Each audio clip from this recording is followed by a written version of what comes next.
Welcome, welcome, welcome, geeks and nerds, girls and boys, to a brand new episode of Geek to Me Radio. Tonight, we have Carl Lumbly joining us. He is the star of Netflix, Fall to House of Usher. You've seen him in Doctor Sleep, and of course, the voice of Martian Manhunter, John Jones in Justice League. Plus, we've got director Claire Titley and Eric Nash talking about Friends Like These, the docuseries you can check out. All that and more. Stand by. We're talking TV, comics and movies, and video games. And if you don't know Star Trek from Star Wars, we'll try to explain. There are 12 doctors for Hogwarts houses, one ring rules them all. To be the greatest Pokemon master, you must catch them all. You must catch them all. Try to catch them all. Gotta catch them all. Gotta catch them all. And if you're driving around the greater St. Louis area tonight, you're listening to us on the Big 550 KTRS. Hello to all of you. Thank you very much for tuning in. If you're streaming us online at ktrs.com/stream or the KTRS web app, hello to you there. We're having a little bit of problems with the phone getting Carl Lumbly on right now. We had these storms come through. I'm hoping they didn't knock out our phones, but we're going to see if we can get him connected with us in a different way. In the meantime, I've got this interview with director Claire Titley and friend Eric Nash. This is about the docuseries on Hulu, Friends Like These, the murder of Skylar Neese. I'm going to go ahead and play that interview for you anyway while we connect Carl. So here is the interview, Friends Like These on Hulu. The new docuseries from Hulu, Friends Like These, the murder of Skylar Neese, is available as of March the 6th. I'm joined by the series director, Claire Titley, and a friend of Skylar, Eric Finch. Thank you both for your time today. Thank you. Thank you. Yeah, of course. We're seeing, things like this with these crimes like this. We're seeing this play out now nationally with Savannah Guthrie's mother being kidnapped. It's always these things seem to captivate audience's attention. This one very recently has a lot to deal with social media, with trust issues among friends and living in a digital age. We'll start with Claire. What first drew your attention to this as a creative to wanting to make this into a story? I think one of the things, I came on board this, a project had been developed by Dorothy Street Pictures, a UK production company. And one of the things that I worked with them very closely was about how to tell this story through a different lens, because it has been told in the past before. We had the advantage that we had time to work with, and we could really unpack this story. So we decided that we really wanted to tell this story from the inside out, if you like. So from the perspective of her peers, of her friends, from the community around Skylar, and also from Skylar's viewpoint herself to an extent. We've given her voice in this series and agency to tell her own story. She left behind a sort of digital archive, really, of her thoughts on social media, but also kind of like bits of writing that her parents have allowed us to use. So we knew we were going to be able to do something a little bit different, a little bit special, and most importantly, I think, to kind of give Skylar an opportunity to tell this story herself to an extent. And Eric, as a friend of hers, when you're seeing this play out, you've obviously seen the docuseries now, you've been involved in it. What were your thoughts on this going into it versus now seeing the final project? Do you feel personal sense of closure? Or you just, what are your thoughts? I don't feel any closure at all. I think this docuseries does a better job than the previous ones. Mm-hmm. I think the previous ones were very kind of crime heavy law enforcement perspective, to where this is a more from the friends perspective and from something that a lot more people can relate to. But no closure or anything at all. We still don't have the big answer as to why or a motive behind it all. But I'd say this is one of the better ones as far as being relatable. Unless you're a cop, you probably couldn't relate to the first few. To where this one kind of puts it in a friend's perspective, to where whether you're a parent or a 16-year-old, you should be able to relate to it. And I can't think of anything more heartbreaking, these parents losing their only child. And like you said, Claire, there was this almost treasure trove of information, a digital archive, a library that wouldn't have been unheard of 15 years ago because of the lack of digital space. So it's kind of a double-edged sword, I guess. There's more online bullying. Obviously, it's a different type of bullying people have to address and parents have to be aware of, but also it does provide that additional layer of, wow, we're actually getting, in a way, to hear the voice of the victim. Could you speak a little bit to that?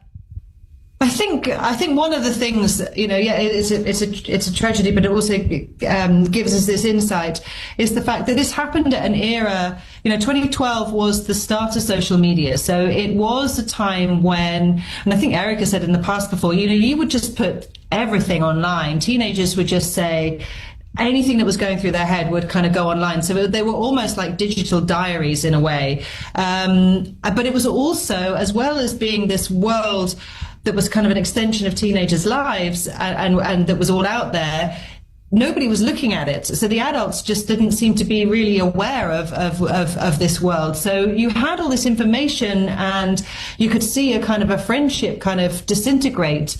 But it was kind of hidden in plain sight. It was out there, but nobody knew to look for it. So that's something that's kind of quite unique about that time and that kind of particular era. Why it's so interesting looking back on it now, 14 years later, when we have this kind of hindsight and we have a very, very different relationship with social media now than we did back then. They were literally the guinea pigs of social media. Mm. And you mentioned, we're now almost. I know one of the perpetrators has a 30-year sentence. We're now nearly halfway through that sentence.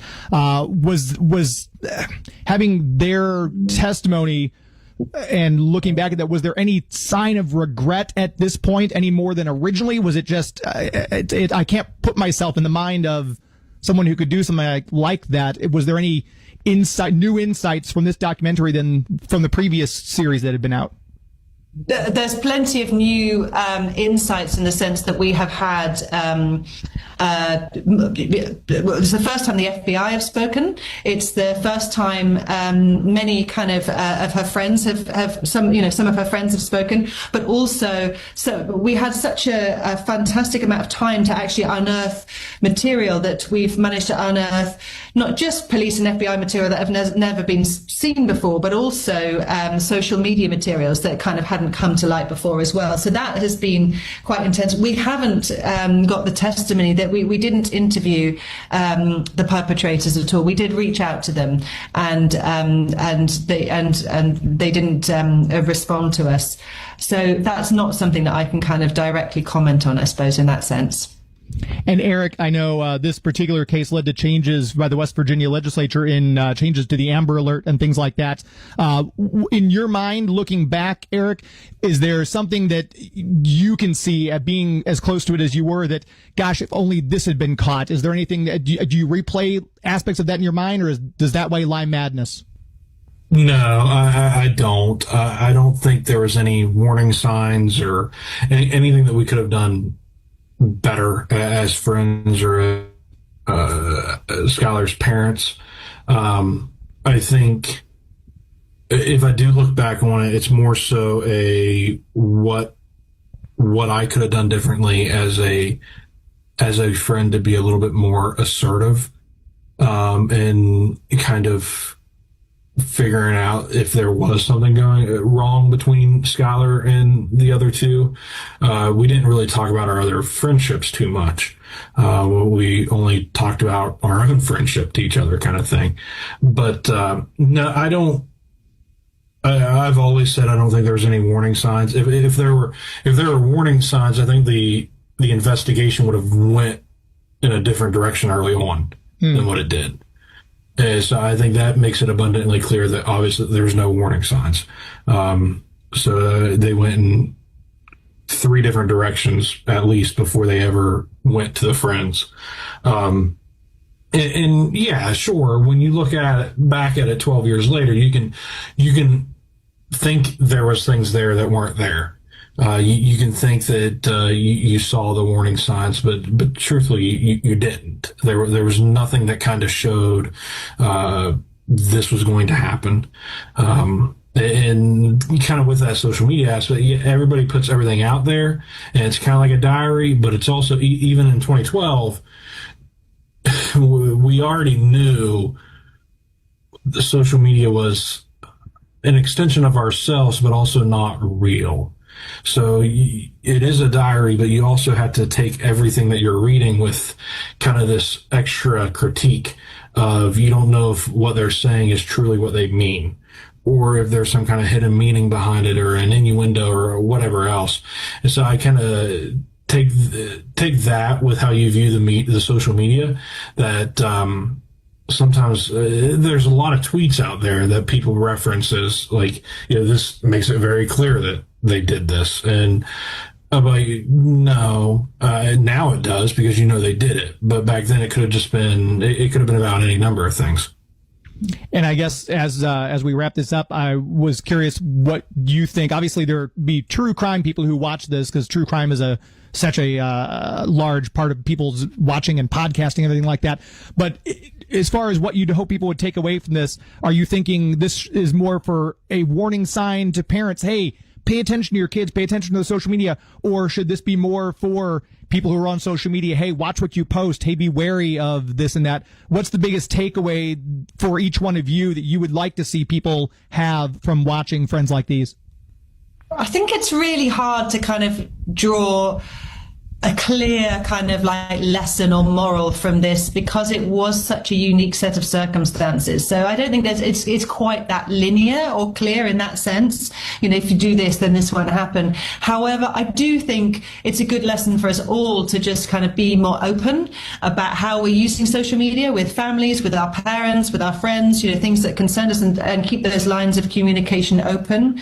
I think for me, what I really would hope more than anything is that people come away from this having learned about Skylar, who was somebody who would have turned 30 just a few weeks ago, and the kind of the life that she had and that has been cut short. And if people get a sense of her as a character and who she was, then I feel like we'll have done our job fairly well. And Eric, was there anything that you wanted to add to that? No, I would say pretty similar. I don't think there's any kind of big takeaway from this case as far as social media practices go. If I think the bigger takeaways are kind of more broadly as far as how you navigate life, how you go about living life.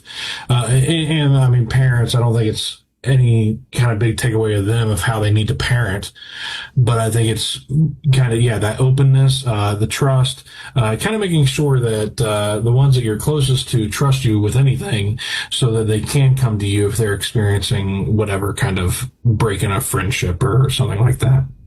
And again, this is on Hulu as of March the 6th, 3-part docuseries, Friends Like These, The Murder of Skylar Neese. Claire Titley, Eric Finch, thank you so much for your time. Have a great rest of your day. Thank you, too. Thanks. You too. Take care. There they go. Claire Titley and Eric Nash. You can check out that series on Hulu. That is available on streaming now. You can check it out, and we hope that you will. I appreciate both of them and their time for giving that interview. Now, we got the phone lines fixed. We're going to go to him. I've just been chatting with him. Carl Lumbly joins us on the air live. The last couple times we've had him has been pre-recorded, so I'm so thrilled that we've got him live on air. Thank you for your time on a Sunday. My pleasure, James. How are you doing? I can't complain too much, or my wife gets mad. That's how it goes. Yes. It's so exciting. I wanted to have you on for several reasons, but obviously we want to let everyone know that you will be at Planet Comicon in Kansas City the end of this month. I believe it's March 27th through the 29th. They can come and visit with you and get autographs and photo ops, and you'll be doing a panel there as well. Absolutely. I am looking forward to getting back to that area of the country after I had such a good time last year with you.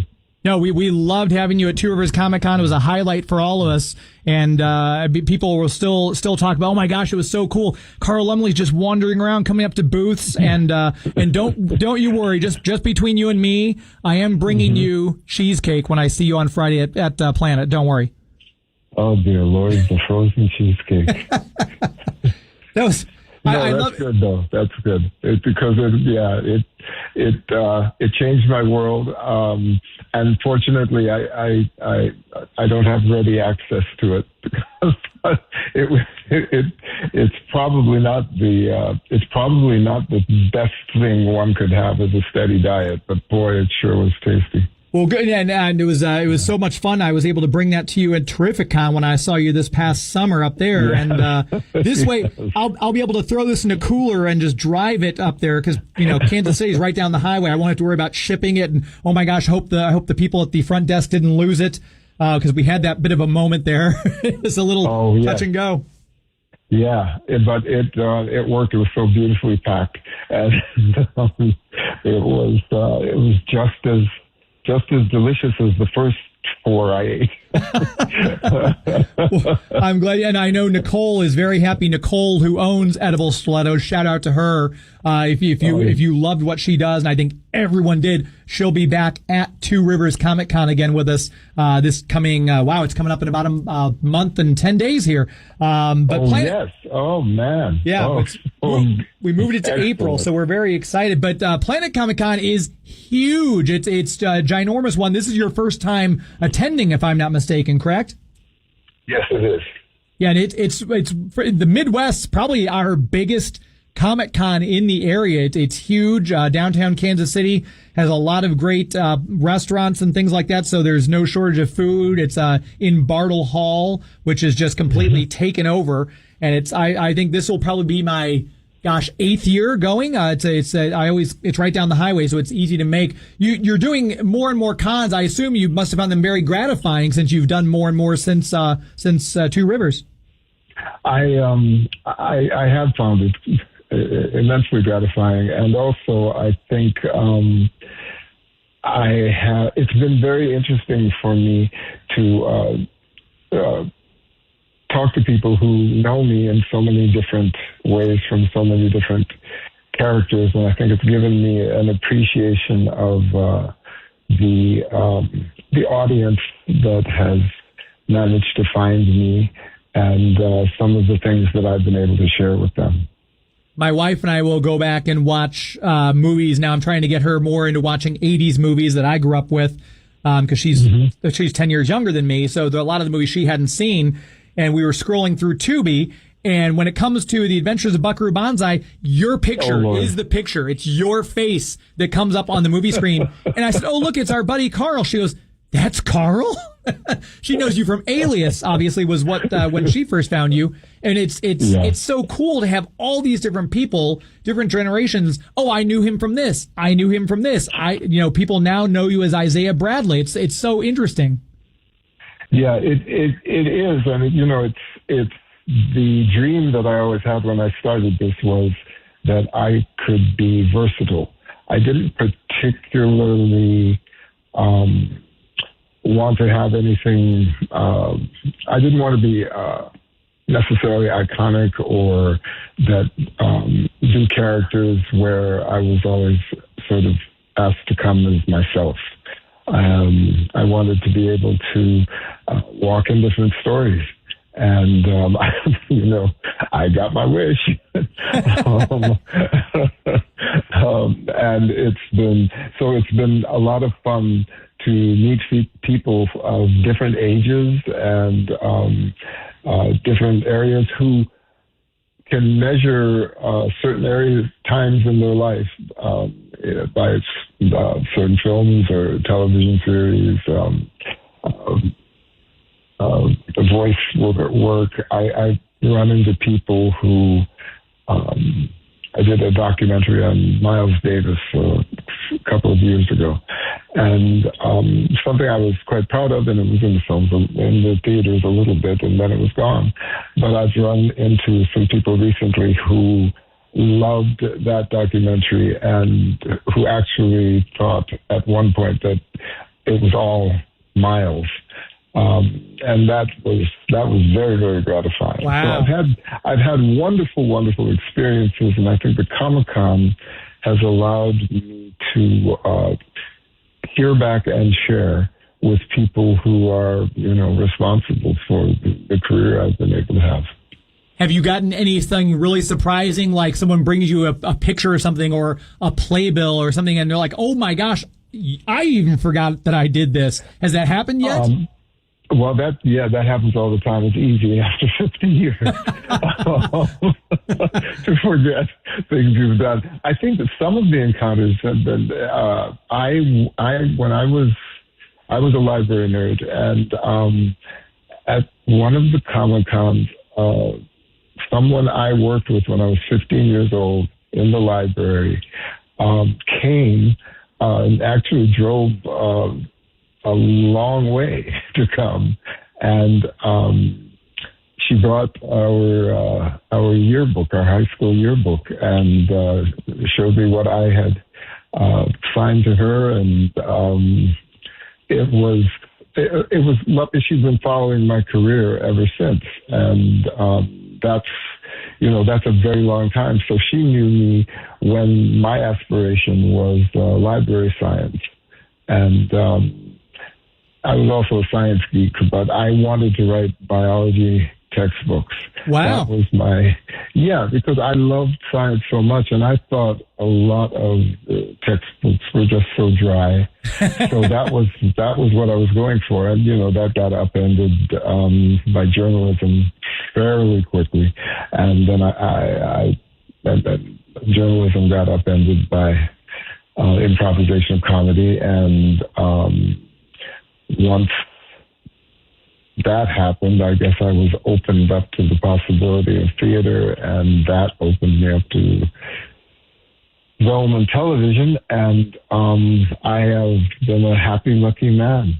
Yeah. No, I mean, it's incredible. You think about where we sometimes think our lives will go, and then where they end up being, and you're looking back going, wow, there's an alternate parallel Earth out there where, the new biology textbooks that are being printed for, college kids are now written by Carl Lumbly.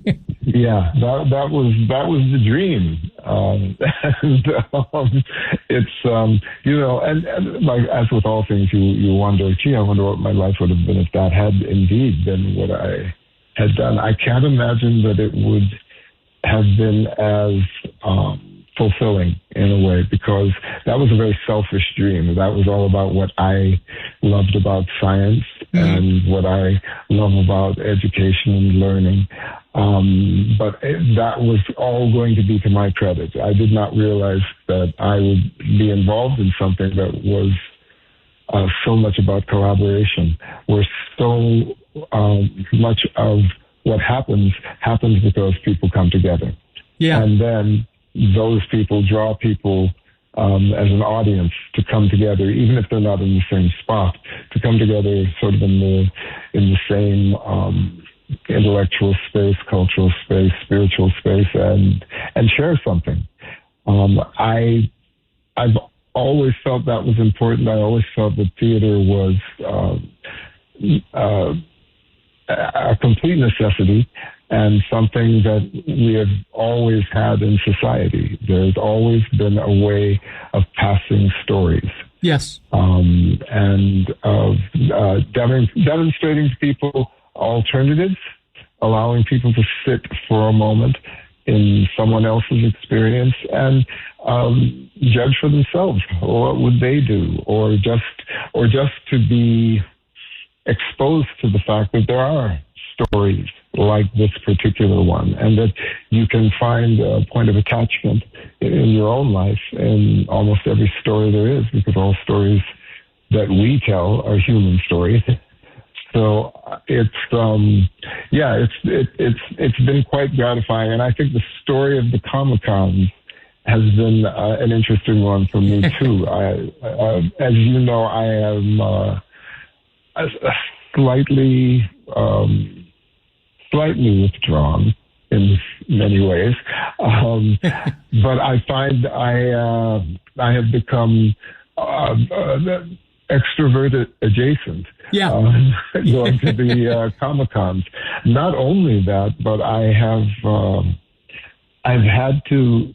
Well, I didn't have to, but I have made forays into style and fashion, because my normal state of dress is post-workout, and I'm trying to present myself with the same spirit of joy that I have for my work.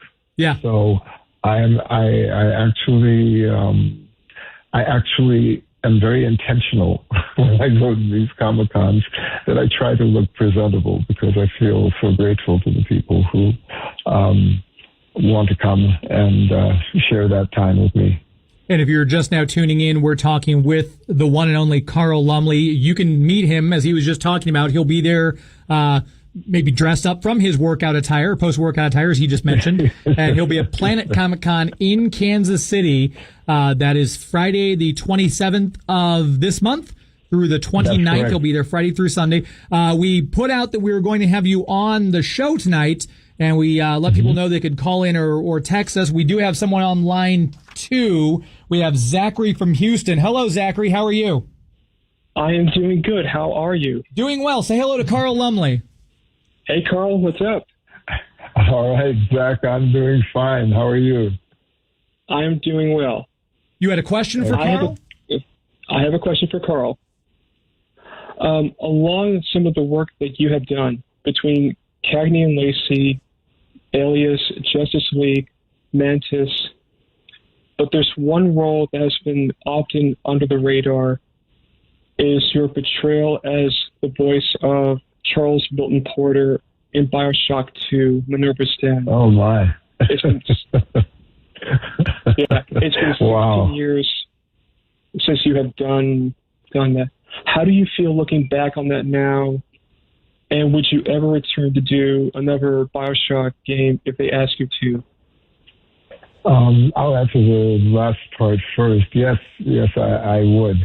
I think that is one of those. There are so many experiences that I've had like that, where the role just came, and the facts around the character I found so compelling personally that I wanted to honor it as much as possible, and that's BioShock was one of those. I think, certainly they're games, but they have individual personalities, and I thought that BioShock was out there and trying to explore along the lines that we know society is probably going to be moving us. So I enjoyed that. I enjoyed that quite a bit. I'm a little stunned to hear it's been 16 years.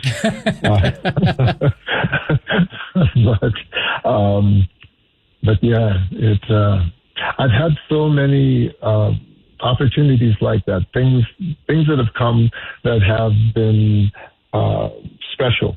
That perhaps at the time I didn't realize it, because I think I take each piece of work and try to work at the top of my intelligence and plumb the depths of it as best I can.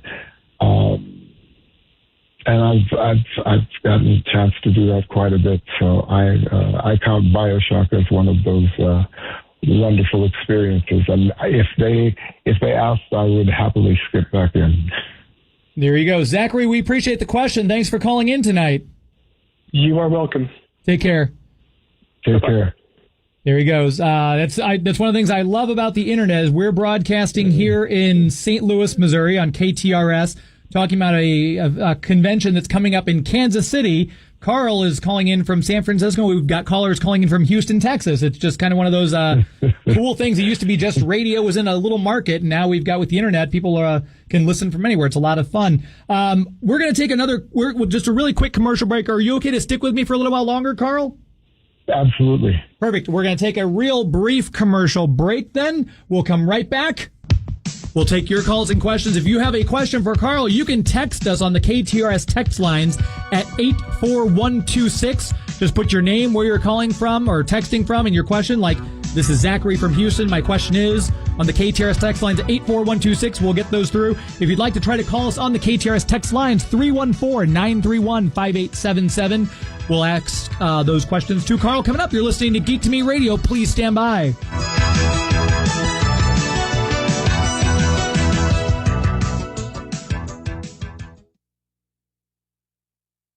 Jill Farmer here with Jeff Zufall, Senior Tax Strategist and Wealth Advisor at Capital Advisory Group and author of the #1 best-selling book on taxes, Keep What's Yours, and host of Keep What's Yours Saturday at 3 right here on KTRS. Tax season is here, Jill.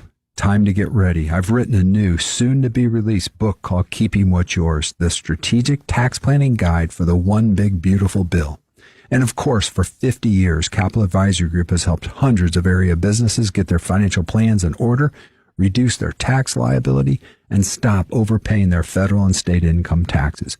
If you're not taking full advantage of the tax law and you feel like you might be paying more than your fair share in taxes, then let us help you plan for 2026 and take advantage of the new tax law. Sounds like a lot of folks may benefit from the new tax code. To learn more, give Jeff and his team at Capital Advisory Group a call, 636-394-5524, or online at capitaladvisorygrp.com. Cashback is not available on gas in New Jersey and Wisconsin. Billy, your gas light's on. We need to stop and fill up. No way, Jen. Gas around here is too expensive. We can make it a little further. Billy, listen to your big sister. You don't need to drive all over searching for the lowest gas prices. Do what I do and use Upside. Upside? Do you live under a rock, Billy? Upside is the hottest cashback app out there. It's free to download and you get real cash back for every gallon of gas you buy. I use it all the time and I've already made around $200. You can make that kind of cash back just for buying the gas you have to buy anyway. Yes, I'm looking at the Upside app now, and there's a gas station at the next exit offering 25 cents per gallon cash back. Okay, I'm stopping to download Upside and fill up my tank. Download the free Upside app now to earn cash back every time you buy gas. Use promo code GRAVY25 to get an extra 25 cents per gallon on your first tank. You can cash out anytime right to your bank, to PayPal, or a gift card for Amazon and other brands. Just download the free Upside app and use promo code GRAVY25 for a 25 cents per gallon bonus on your first tank. That's code GRAVY25 for a 25 cents per gallon bonus. This is Kevin Conroy, the voice of Batman. You're listening to Geek to Me Radio.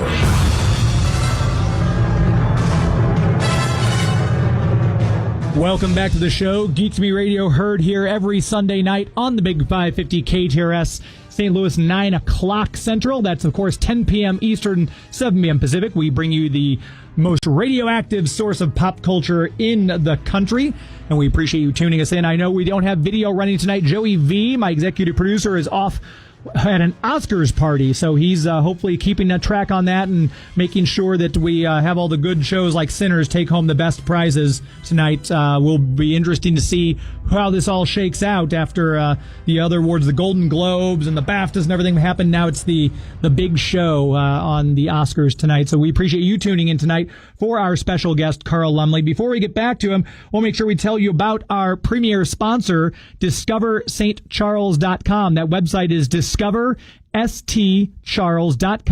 Always something fun going on there, whether it is Legends and Lanterns. If you're a Halloween fan, check out Legends and Lanterns in October. They've got festivals going on all the time. Tartan Days should be coming up here in April. Put that on your calendar. And of course, maybe you just want to get out with the weather. It's so unpredictable. We had, it was 80 degrees. Not yesterday. A couple days ago it was 80 degrees. Today was tornadoes and thunderstorms. And I think we had a text person call in earlier from the 573 area code that said it's currently snowing in Troy, Missouri. So you never know what the weather's going to be like here in the Midwest. But one thing you can be sure of is that there's always something to do, no matter the weather, in historic St. Charles. Again, check out the website, DiscoverStCharles.com. The Convention and Visitors Bureau does a great job of putting on festivals and events like the ice sculpting event in January or the food truck days that they have down in Frontier Park. And of course, my relationship with the Convention and Visitors Bureau is the reason I chose historic St. Charles to host my Comic-Con, Two Rivers Comic-Con. And we'll be doing it again this coming April 25th and 26th. Always great food, always great shops like First Capital Trading Inc., or the Cozy Shop, or maybe you want to go in the Soda Museum and Main Street Arcade right there and check out that, play some retro video games. These are all self-owned small businesses. They're independently owned. You're not giving your money to a chain or anything like that. These are all people who are invested in the community. That means your money stays in the community. So shop small, shop local, hit some of these places. You'll find unique gift ideas, fantastic restaurants. There's a Peruvian restaurant, some of the best food I've ever had there. You can get barbecue about 6 blocks down from there. If you want a really nice steak, you go to the main house. And of course, if you're looking for something to satisfy your sweet tooth, the giant cinnamon rolls at Sugar and Slice are heavenly. Check them out again, whether you're on the West Coast like our friend Carl, or whether you're just across the river in Alton, Illinois and haven't visited for a while. Plan your trip at the website, discoverstcharles.com. As we always say, it's an historically good time. Chatting with our friend Carl Lumbly on the show tonight. If you have a call or a question or a text you want to send in, 84126 is the text line. We'll get your question to Carl, or you can always give us a call on the KTRS text lines at 314-931-5877. We'll do our best to get you on the air. Carl, I know we were talking a little bit about all the stuff you've done with Mike Flanagan, and I see he's got a couple other projects coming up now. Is there anything you can tell us at all without violating an NDA somewhere?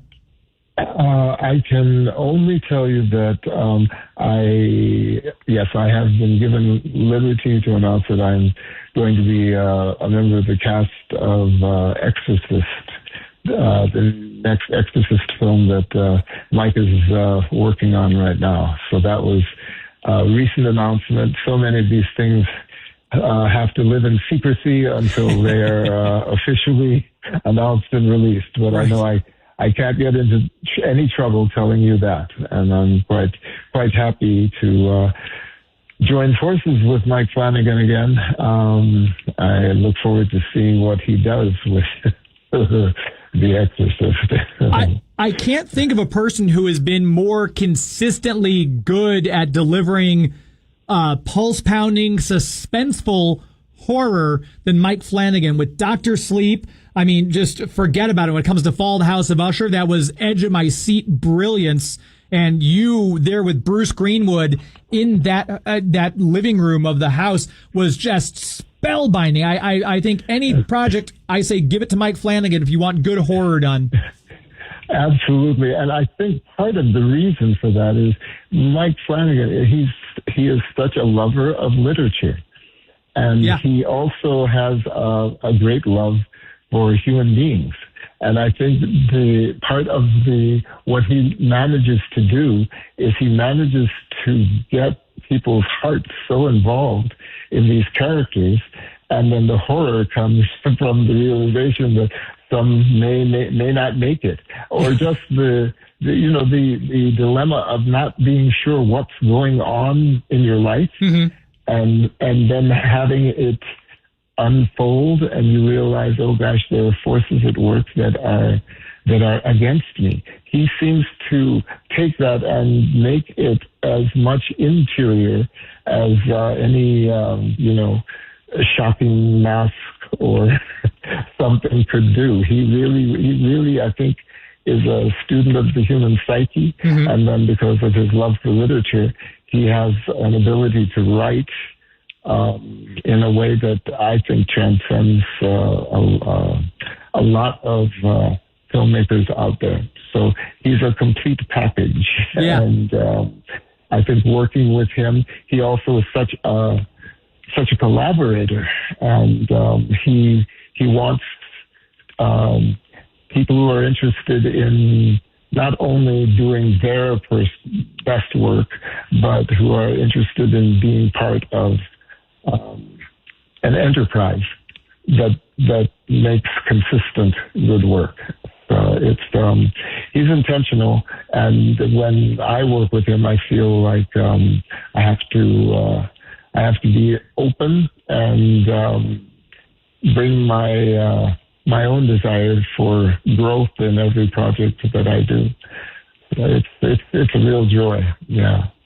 And I know twice now that we've had you in projects where you were Mark Hamill adjacent. So you guys were both in Fall, the House of Usher. You were both in Life and Chuck. You never shared any screen time, though. So I'm hoping that one of these times we're going to get Mark Hamill and Carl Lumbly on the screen in the same couple of scenes. That would be fun for all of us who are such fans of both of you.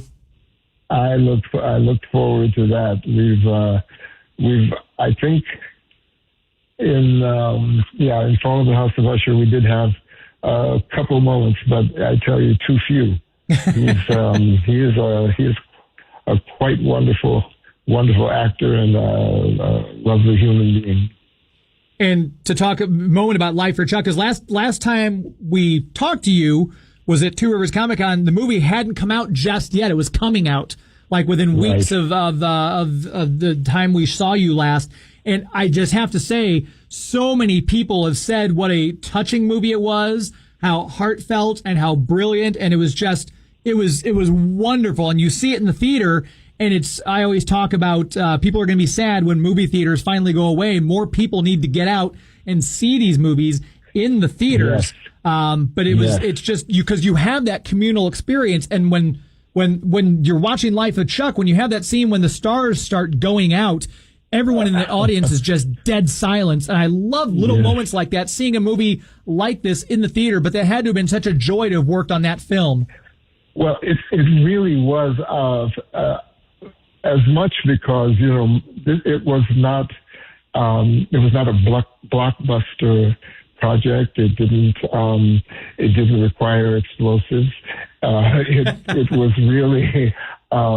really this exploration of this beautiful, beautiful novella that Stephen King had written. And I think the sort of unexpected nature of that work coming from Stephen King, who everybody associates with, of course, some of the most horror-filled projects there are. But the amount of hope and love and joy of life, I think, in the life of Chuck, and an acceptance of the fact that each individual goes through their lives with the same kinds of materials taking place. The same disappointments, the same joys. Yes, they take different forms because we're all individuals, but it boils down to the same human condition. And I think that's what the Life of Chuck celebrated, and why I think the audience is people who I know who are not necessarily wild about films, who would prefer a good book. They went back to that film time and again while it was in the theater, and now they visit it, thanks to streaming, in their homes, and they get an opportunity to celebrate with Mike and with Stephen King the joy of life. And that, to me, was really, really a high point of my work, being a part of not only the collaboration with Mike, but being part of a film where the intention was to celebrate life and to note that we should not take this for granted. This is an opportunity. Every day is an opportunity being offered to us. And, we all have an end date, but we don't know what it is. So why not give it your all until then, and assume that other people are doing the very same thing and should be applauded, supported, celebrated, aided in the same way that you should. Yeah, I completely agree. So if you haven't seen Life of Chuck, do yourself a favor. If it's streaming somewhere, check it out, or better yet, you grab the DVD or Blu-ray copy and watch it at home, because it is well worth the watch. I need to take one more commercial break, so we're going to do that very quickly here. We're going to come right back in just a moment, finishing our conversation for the evening with Carl Lumbly. We appreciate all of you tuning in tonight. You're listening to Geek to Me Radio on the Big 550. Please stand by.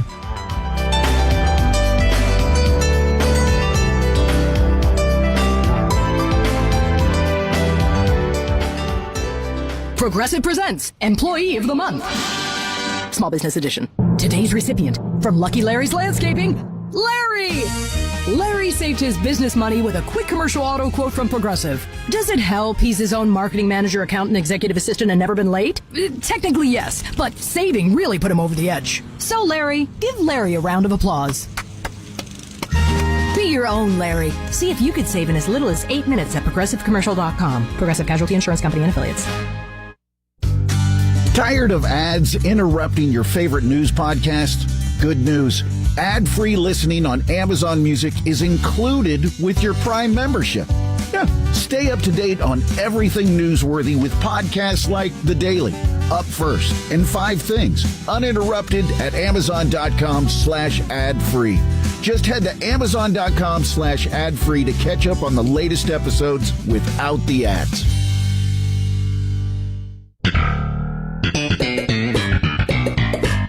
Hey, you listen to Phil Morris, or Jackie Childs, as the case may be, and you listen to Geek to Me Radio.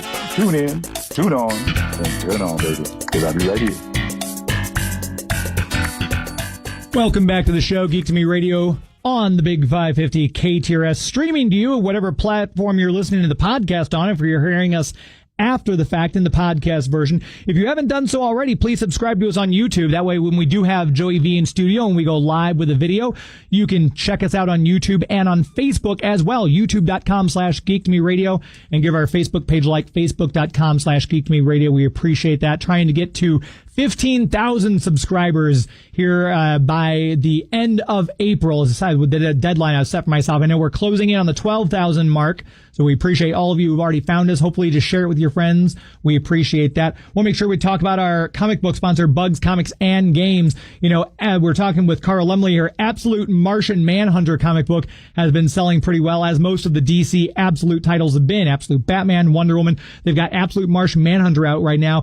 Maybe you remember the Martian Manhunter series from the 80s. It was written by John Ostrander. Maybe you want to go back and pick up some of those issues, or maybe you just want a new comic book store to check out because yours closed, or you want to get back into collecting comic books because you're seeing all these great projects coming up on Disney Plus. Maybe you liked Wonder Man and you want to see some Marvel comics featuring him. Go to Bugs Comics and Games. Check him out on Facebook, Bugs Comics and Games on there, and also on Instagram, Bugs Comics and A&D Games. Physical brick and mortar comic book store right there on Bryan Road in O'Fallon, Missouri. You can go in there any day of the week, check him out, and he's got new issues every Wednesday, which is New Comic Book Day, aka Christmas in the middle of the week for nerds. I'm there every Wednesday, usually grabbing my weekly comics, and if you can't make it there on Wednesday, start a pull list. That way you never miss an issue of Amazing Spider-Man or Incredible Hulk or the new World's Finest series that's still going strong, or the new Absolute Batman, which tends to sell out in places. You can put those on your pull list. Larry will put them aside in a nice little cubby, wrapped up, near mint condition, waiting for you to pick them up, so that way if you can't make it in on Wednesday, I can't get there until Friday, or I can't get there till Saturday. That way you're not going to lose out on an issue and, oh no, this issue's sold out. It's perfectly tucked away and waiting for you. And while you're there, you may as well join the Avengers Club. That way you start saving money on your new comics, your back issues, your toys, your games, whatever it is you're buying. Save some money. Don't sacrifice your hobby in this economy, which seems to be getting more expensive by the day. Save some money where you can. Join the Avengers Club. Bugs, Comics, and Games. If you're looking for a title, or if you're curious about something, ask Larry. He's probably one of the most knowledgeable people about comics that I know. And that's saying something because I know a lot of people who are into comic books, but Larry has forgotten more than I'll ever know.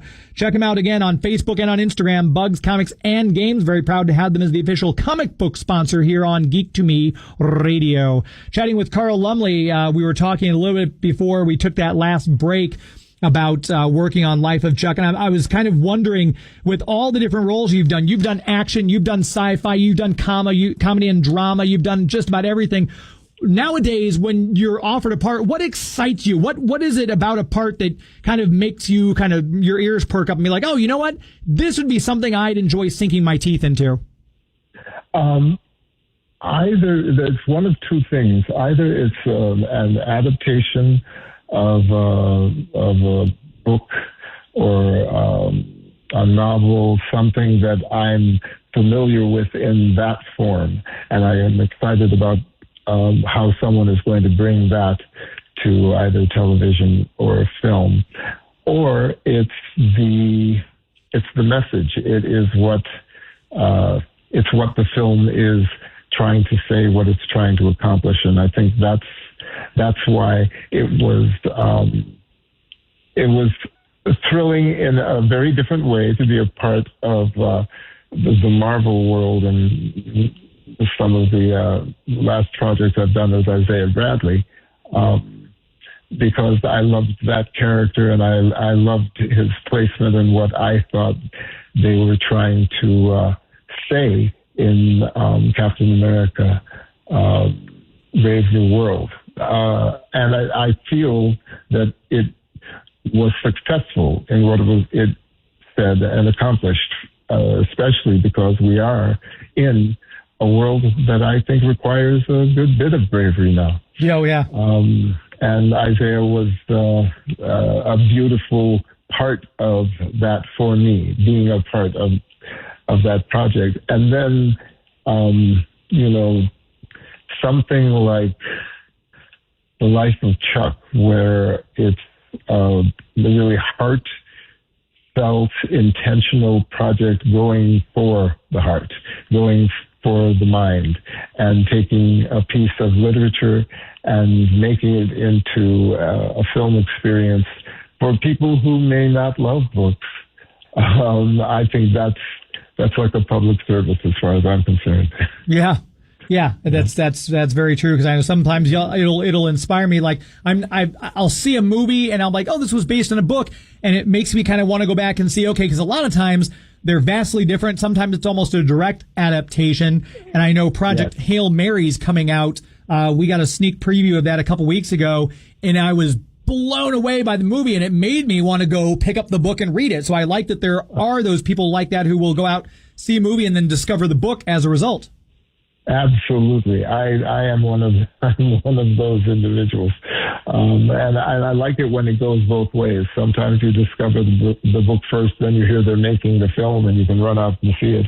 And sometimes you see a film where you just want to, it's almost like wanting to watch it again, but seeking the source. Yeah. So the next time you watch it, you'll be even more informed and appreciative of what goes into taking something like a book and making it into a film. It's quite an art, and I'm so happy to be around people who are good at it. And excluding the projects you yourself have worked in, is there an example that you can point to where you saw a book that you really loved adapted into a movie where, like, wow, this was the best adaptation I've ever seen? Or you saw the movie, went back and read the book and had that same feeling? Can you point to a particular project that you can think of? I think Hotel Rwanda. Okay. With Don Cheadle, I think that was one where I saw that film. I saw his beautiful performance, and I wanted to know where that had come from, and I wanted to experience it all by myself and reading it. Which, as much as I love film, television, stage, I'm still a library nerd. There's a kind of an encounter with the text that I think is so personal. And then because the mind is what it is, there's no set decorator in the world who can do what your mind can do. Yeah. So I think that's my favorite thing, and it's probably why of all the endeavors that I could have gotten into, as unlikely as I have felt it is that I would become an actor, it isn't unlikely that I would get an opportunity to walk around in stories. I've been doing that, since I was, I guess, 5 years old. Wow. Yeah. And on the KTRS text lines, we have Craig from the 636 area code.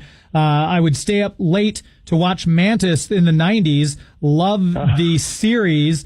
Thank you for the good childhood memories, Carl. From Craig. Thank you, Craig, for the text.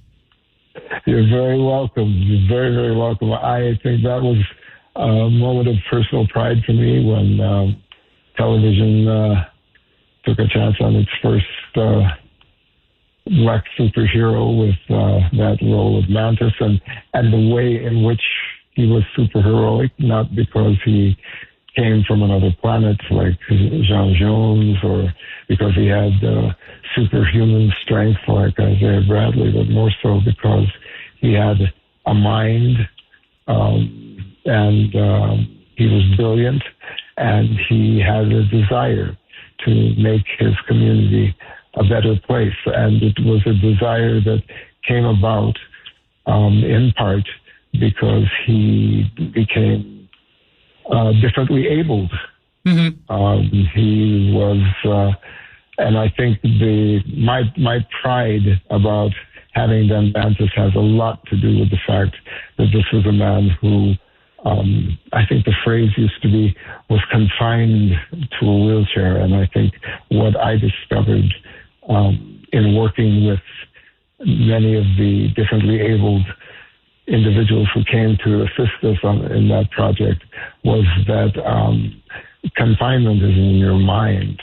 But you know, it doesn't matter how physically you're operating at what might be thought to be a deficit. It's made up for in the things you have to access to continue to be successful in making your way in this world. And I think differently abled people can and have shown us that we're all capable of more than we think we are. Yeah, well said. We've just got a minute or two left. I'll close this out by asking, we just saw on social media has been blown up by the fact that we've had the Buffy reboot unfortunately canceled by Hulu, devastating the fans who were kind of set on seeing that. And we also had the great news, though, that Nathan Fillion, Alan Tudyk, Morena Baccarin have all announced they are doing an animated Firefly series, which will be reuniting the cast. So my question to you then, Carl, as we close this out with just about a minute or two left, if there was a way to reprise your role as Dr. Miles Hawkins with all these things coming back that people loved from the 90s, would that be something you'd be willing to do? Does the sun rise in the east? Yes, sir. I would. I think it would be great to take another shot at it, especially with 21st century sensibilities. Yeah, and like I said, even it's animated, we could do the voice cast, but I like the idea of now a more mature Dr. Miles Hawkins training someone else. I think that'd be kind of like a Batman Beyond situation. I love that idea. Yeah, I think that could be a tremendous amount of fun, and I think it would be wonderful to get back in there, especially because the exoskeleton is now, I think, accepted as a standard for warfare, but I don't know that it's something that has been pursued in the same way for civilian use. Right. And I think that's we have cars that drive themselves. Maybe we'll get the bodies. Yeah, it's kind of frightening that the way technology, I think, is outpacing our need to, or our ability to understand and implement it. This hour has flown by.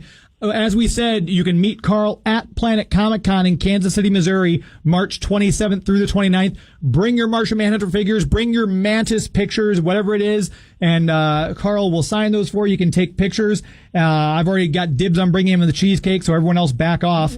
If people want to keep up with you online, where social media are you most active on?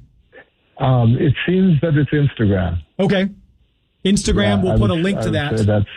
I think there are things that happen on Facebook that I think I seem to interact myself more with the Instagram.